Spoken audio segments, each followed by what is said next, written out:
Hello, my name's Lucy Turner and I'm Managing Director of Humber and North Yorkshire Cancer Alliance. Innovation is essential to transforming care for our patients who are at risk of or living with a cancer diagnosis. The recent NHS 10-year plan also sees innovation as a key priority to delivering sustainable improvements. The Humber and North Yorkshire Cancer Alliance is focused on developing and fostering an innovation culture with a wide range of system stakeholders. And in April 2024, we launched our first ever Innovation Awards scheme.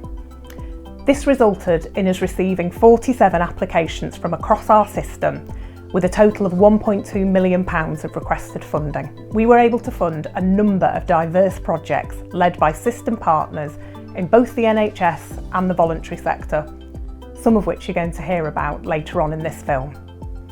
They included offering patients the option to self-administer chemotherapy treatment at home, a first of its kind in the country late effects clinic to support women experiencing symptoms as a result of their cancer, supporting people with a cancer diagnosis who are experiencing mental illness, and testing the use of AI on suspected ovarian cancer pathways, testing new ideas and tools to support an increase in the uptake of bowel screening.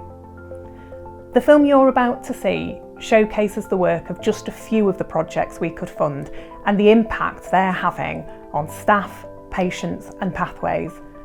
I hope you find it both interesting and inspiring.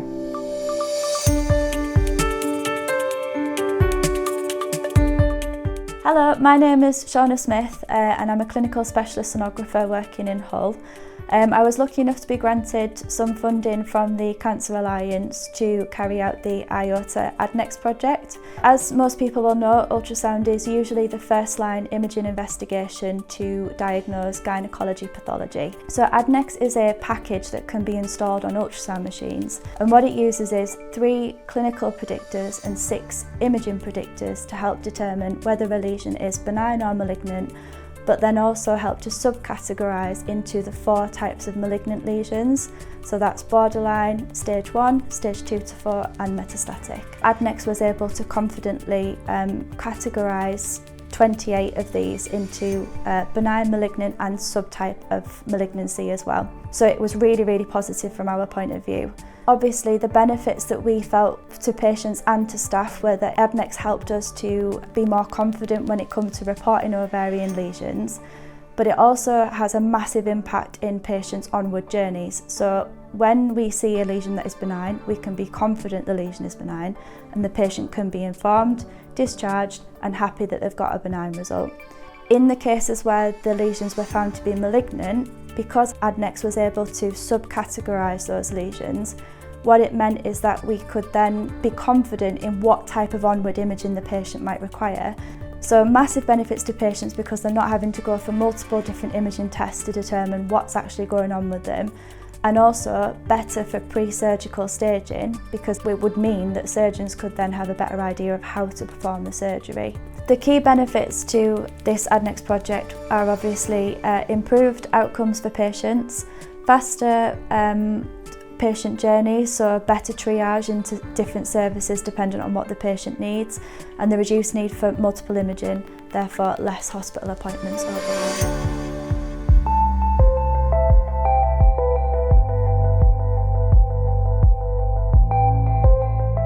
Hi, my name's Nikki. I'm a dietitian and I work here in Selby Town PCN. Hi, I'm Alice. I'm a cancer care coordinator. It just became apparent that we had a lot of patients in Selby that needed support, but it was really difficult for them to travel transport-wise and health-wise as well. So we really wanted to set up something that was a little bit more local and could provide holistic support for patients here so they didn't need to travel long distances. The first service we got on board was Selby Leisure Centre, and they worked very closely with ourselves, didn't they, Nikki, in building the rehabilitation and prehabilitation programmes that we've got that help our patients just get as fit and as strong as possible before any kind of surgery or treatment that they might have, and equally to build that resilience up again afterwards, just to give them the strongest possible outcome. And then over the last year we've managed to build relationships with the likes of St Leonard's, Citizens Advice and Macmillan, North Yorkshire Council, And then today we've just been having a sound bath. But I think we've done a really great job actually with the fantastic funding from the Cancer Alliance, which we're really, really grateful for. I think it's important to thank our patients as well. They've been integral in this group. It wouldn't happen if it wasn't for them. My name is Susan Ward and I've been attending from the beginning of the Cancer Cafe. They're absolutely brilliant team that run the show and I can't thank them enough. And through this I've made quite a few friends and it's all been so helpful. They'll help you with any forms you need filling in or questions or anything that you've got any problems with. You can come and feel at ease and they like to do lots with you. My name's Jill. I was diagnosed with myeloma in May last year, and originally I heard about the Cancer Cafe because Alice came from the surgery to talk to me at home about what would be available for support. So I went along to the summit, and to be honest, it's been a saving grace for me. It really has. I found the worst thing about cancer is the isolation, particularly if you're on chemotherapy, being frightened to meet with people, and people sort of sometimes keep away from you. I think they find it very difficult to cope with, to talk to you, and it's just such a safe space that I feel I can come to and just be myself. We don't always talk about cancer, we have a laugh. But in the main, it's also a vehicle for being able to express feelings that perhaps you wouldn't express with people that you love, just in case it upsets them. Everybody is so open and lovely, and I would certainly recommend it. I can't express enough what a difference it's made to my life. I'm Mark. My wife found out last year that she had breast cancer. This place was a diamond to me. I mean, I was suffering with mental health anyway, and when I found out my wife had cancer, it was just like a major blow. But this place picked me up. If I hadn't come to this place, I think I'd have crumbled with the pressure. But a lot of people spoke to me and helped me through it.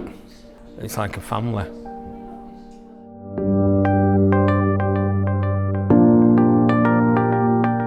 Hi, my name's Lauren Lawler and I am one of the specialist learning disability nurses on the Cancer Screening Project. Hello, my name is Sophie and I'm also a learning disability nurse on the Cancer Screening Project. Hello, my name is Graham. I have a learning disability. I am an expert by experience for the Cancer Screening Project.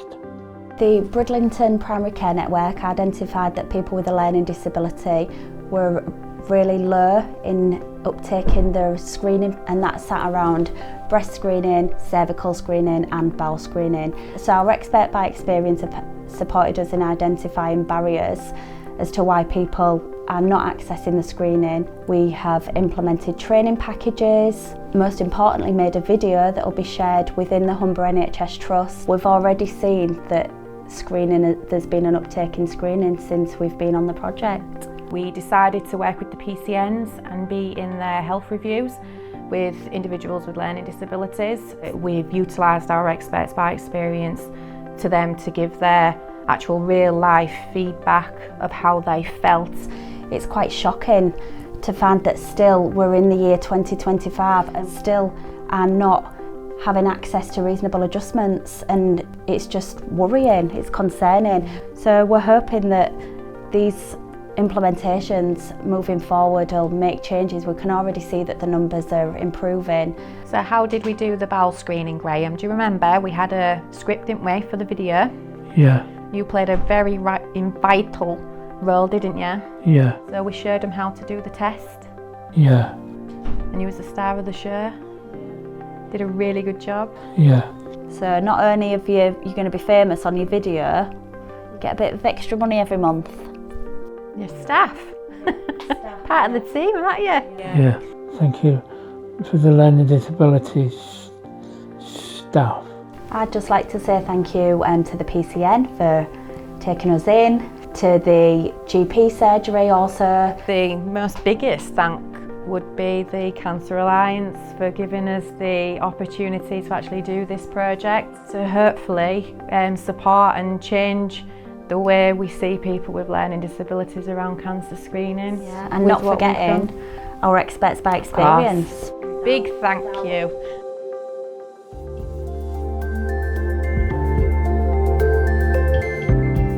I'm Jenny Ormerod. I'm a consultant clinical psychologist and the lead for the Cancer Psychological Service here at Castle Hill. My name is Chris Kelly. I'm one of the assistant psychologists in the Cancer Psychological Service at Castle Hill. So the project originally came about because we had an email from a medical VR company that led us to have a discussion about the potential use of virtual reality in terms of that being a complement to psychological support for patients, and thinking about whether that could be something that had potential and could be useful for patients that have a cancer diagnosis. And teenage and young adults was actually quite an underexplored group in terms of use of VR. We thought they'd be quite receptive to using VR. It's been a massive difference, to be fair. A lot of the time we're using it for kind of anxiety and kind of depressive symptoms and things like that. So sometimes the patients have been using it before procedures, or maybe to help them get to sleep at night and things like that. And the feedback's been great. I think if anything they want kind of more of it and for it to be longer. And obviously a lot of the VR stuff is you're outside, it's mindfulness, it's kind of guided meditations, you're walking in woods, forests, underwater, whatever it is. Yeah, we'll definitely carry on using it. So Chris goes regularly to the Teenage Cancer Unit to use it down there, but also we've now got regular slots within Macmillan that people can book and come and try it. And we get people to do a rating and evaluation form each time they use it. And within the app, they actually do a rating of what their mood is before they use the VR, and then after. And on everybody, we've seen an improvement in their mood rating each time. Sometimes I think we had one that was as much as 7 points improvement after they'd used it. And a lot of people saying it's really calming and relaxing. So yeah, our discussion now is whether people could use it when they're actually having procedures.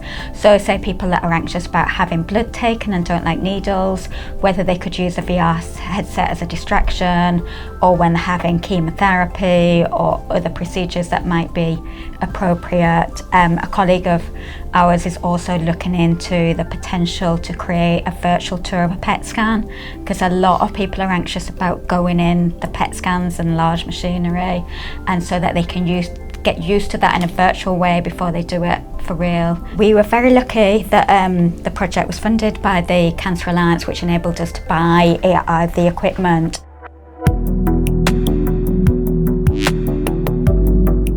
Hi, I'm Dr. Abil Madawi. I'm clinical oncologist, working consultant in the Hull University Teaching Hospital Trust. Just going to talk today about the new innovation thanks to the grant from Humber and North Yorkshire Cancer Trust. This is called sexual dysfunction and vulvovaginal atrophy after cancer treatment, which results from ladies has treated successfully with their cancer. They are on the survivorships. Cancer treatments have complications.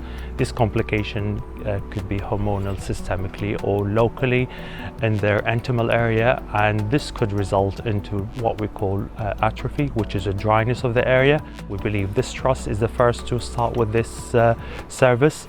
CARES has been well involved in getting the patient through, and we have a good experience. The feedback from patients has been really good. We've had patients from all around the Humber and North Yorkshire region who've had treatment for a number of different cancers, so gynecological cancers, breast cancers and colorectal cancers, as well as cancers of the blood as well. As part of the gathering information about unmet need for these patients, we've been doing some patient recorded outcome measures and questionnaires to really get a feel for what it is that they've struggled with, and it really is about giving these patients the time and the space to discuss their issues that they've had and to talk about the potential treatments that they can have. We've been able to offer advice and support for things like vaginal dilators, and also it's about active listening to them as well. The questions that they've asked as part of the questionnaires, but also during the consultation, they've said have been questions that they haven't been asked before, but are the questions that should be asked. A lot of our work we're finding is about educating ourselves, educating the patient and the colleagues, and giving the proper guidance and advice. And most importantly, this is being done under specialised care. It does affect the quality of life. So in a way that we are doing this not just to improve the patient experience, but also to improve the quality of life and improve their living with cancer and beyond. It's really about getting those patients through the door in the first place. Near 3/4 of female cancers and breast cancer, they do suffer from problems in their intimal area as a result of the treatment, and they are long-lived. It's just another care of requirement as a cancer care professionals. They don't want to bother people about the side effects, but it's really, really important that they do, and that they feel heard as well. I'd like to say a huge thank you to all the staff and patients that have made these projects happen. I hope this film has been of great interest, and you should be aware some of the project leads are here in the room with us today, and I'm sure they'd be happy to share more details about their work. They're really passionate about what they've achieved.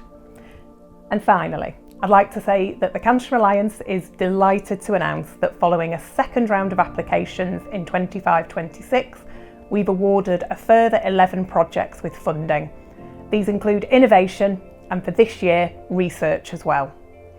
Further details about the projects we've funded can be found on the Cancer Alliance website, and we look forward to working and hearing about those projects as they develop, and we'll be sharing this with you. Finally from me, thank you to all of our stakeholders who've made both the innovation and research projects work, but for everything that everybody does in our alliance to make cancer care better for our patients.